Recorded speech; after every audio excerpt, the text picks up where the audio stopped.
오늘 본문은 죄의 유혹을 이기지 못하고 죄와 타협했던 한 사람의 이야기가 기록되어 있습니다. 죄의 유혹에 넘어갔던 이 사람은 많은 부와 명예에 눈이 멀어 하나님의 명령을 어기고 죄와 적당히 타협한 결과 자기 자신뿐만 아니라 한민족 전체를 위기에 빠뜨리는 끔찍한 일을 저지르게 되었습니다. 오늘은 그런 심각한 죄를 저지른 이스라엘의 왕 아합이 그의 죄악된 선택의 결과로 하나님께 어떤 징계를 받게 되었는지, 그리고 이러한 본문의 이야기가 우리에게 무엇을 말씀하시는지를 이 시간 잠시 생각해 보도록 하겠습니다. 오늘 본문에서 선지자의 무리 중 한 사람이 그의 친구에게 찾아가 하나님의 말씀을 전하며 자신을 치라고 이야기합니다. 아마도 선지자의 이야기를 들은 그 친구는 무척이나 당혹스러웠을 것입니다. 갑자기 친구가 찾아와서 하나님의 말씀이니까 나를 때리라고 말하니 얼마나 놀랐을까요?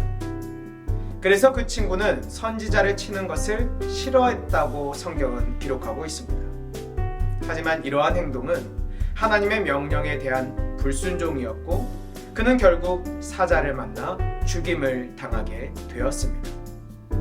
우리에게는 이 친구의 죽음이 무척 당혹스러울 수 있습니다. 아무 이유도 없이 때리라는 말을 듣지 않았다는 그 이유만으로 사자에게 죽임을 당했다는 사실이 납득하기 어려울 수 있습니다. 그러나 열왕기상 13장에 보면 한 선지자가 사자에 물려 죽은 이야기가 기록되어 있는데, 그때 열왕기상의 저자의 평가는 그가 여호와의 말씀을 어긴 하나님의 사람이라고 그렇게 평가하고 있습니다. 죄의 징계로 사자에게 죽임을 당했던 것이죠. 마찬가지로 오늘 본문에서 사자에게 죽임을 당한 선지자의 친구는 억울하게 죽은 것이 아니라 하나님의 말씀을 어긴 죄를 지은 대가로 죽임을 당했다는 것을 우리는 알 수 있습니다. 우리는 이러한 본문의 말씀을 통해서 한 가지 중요한 신앙의 교훈을 발견할 수 있습니다. 그것은 성도는 나의 이성보다 하나님의 말씀에 순종해야 된다는 것입니다. 나의 경험과 생각에, 그리고 상황과 환경을 앞세우는 것이 아니라 언제나 하나님의 말씀과 명령을 최우선으로 삼아야 된다는 것입니다. 사자에게 죽임을 당한 선지자 역시 마찬가지였습니다. 아무 이유 없이 때리는 그 행동이 이성적으로 이해가 되지 않는다고 하더라도 하나님께서 명령하신 것이었기에 순종해야 했지만, 그것이 선지자의 사명이었지만 그는 순종하지 않았습니다. 우리가 본문의 뒷이야기를 통해서 알 수 있듯이 하나님께서 분명한 계획하시고 뜻하신 부분이 있으셔서 명령하신 것임에도 불구하고 자신의 생각에, 그리고 자신의 마음에 들지 않는다고 하여서 불순종하는 것은 하나님의 뜻과 계획을 가로막는 죄악이라는 것을 우리는 기억해야 할 것입니다. 우리는 하나님의 모든 뜻과 계획을 다 알 수 없습니다. 우리의 생각과 경험보다 하나님은 더 뛰어난 분이시기 때문에 우리의 작은 경험과 생각으로는 하나님의 뜻과 생각과 계획을 측량할 수 없기 때문입니다. 따라서 우리는 하나님의 말씀과 명령이 우리의 경험과 생각과 맞지 않다고 하더라도 우리보다 크신 하나님을 신뢰하는 가운데서 말씀하신 그대로 순종하는 선지자의 삶을 살아야 할 것입니다. 그런데 이러한 불순종의 죄를 지은 사람은 선지자의 친구만이 아니었습니다. 불순종의 죄를 지은 또 한 사람의 이야기가 계속 이어지고 있으니 그 사람이 바로 아합 왕이었습니다. 아합 왕 역시 하나님의 명령을 어기고 베나닥과 조약을 맺고 그를 풀어줌으로써 하나님은 그에게 내 목숨은 그의 목숨을 대신하고 내 백성은 그의 백성을 대신하라라 이렇게 말씀하셨습니다. 아합 역시 하나님의 분명한 말씀과 명령을 들었음에도 불구하고 베나닷의 사탕 발린 유혹의 말에 넘어가 불순종의 죄를 저질렀던 것입니다.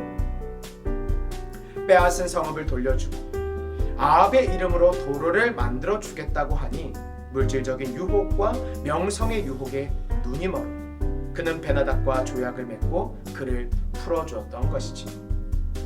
우리는 본문의 말씀을 통해서 세상이 우리 그리스도인들을 어떻게 유혹하고 시험하는지를 알 수 있습니다. 사단은 극단적으로 하나님의 명령을 어기라고 유혹하지 않습니다. 적극적인 불순종의 유혹에 성도들은 거부감을 일으키고 그렇기 때문에 유혹에 실패하기 때문입니다. 오히려 아합이 베나닷의 조약 협상에 넘어가듯이 세상은 적당한 타협선을 제시하며 성도들을 유혹합니다. 이렇듯 세상이 우리의 믿음과 신앙을 유혹하고 시험할 때는 우리가 쉽게 넘어갈 수 있는 다양한 방법들을 총동원합니다. 이것에 대해서 아주 재미있고 통찰력 있게 쓴 책이 있는데 C.S. 루이스의 스크루테이프의 편지라는 소설책입니다. 이 책을 보게 되면 인간의 본성과 유혹의 본질에 대해서 굉장히 탁월하게 설명하면서 인간의 이중성과 변화와 영속성 간의 관계, 그리고 쾌락과 욕망 등에 대한 다양한 충동들에 대해서 설명하고 있습니다. 이 책을 통해서 우리가 알 수 있듯이 정말 무서운 것은 익숙한 일상 그리고 경험적인 실제만을 진리라고 믿는 것이 정말 무서운 유혹이라는 것입니다. 따라서 우리는 이러한 세상과 사단의 유혹에 넘어가지 않도록 더욱 주의해야 할 것입니다. 세상과 적당히 타협하며 부와 명예에 눈이 멀어서 좋은 게 좋은 거라는 식으로 하나님의 명령을 적당히 자의적으로 해석하고 취사 선택한다면 그것은 아합 왕과 똑같은 죄를 짓는 것임을 우리는 잊지 말아야 할 것입니다. 오히려 우리는 은밀히 우리를 넘어뜨리려 하는 죄악에 민감하게 반응하고 하나님의 말씀에 전적으로 순종할 수 있도록 늘 깨어 있어야 할 것입니다.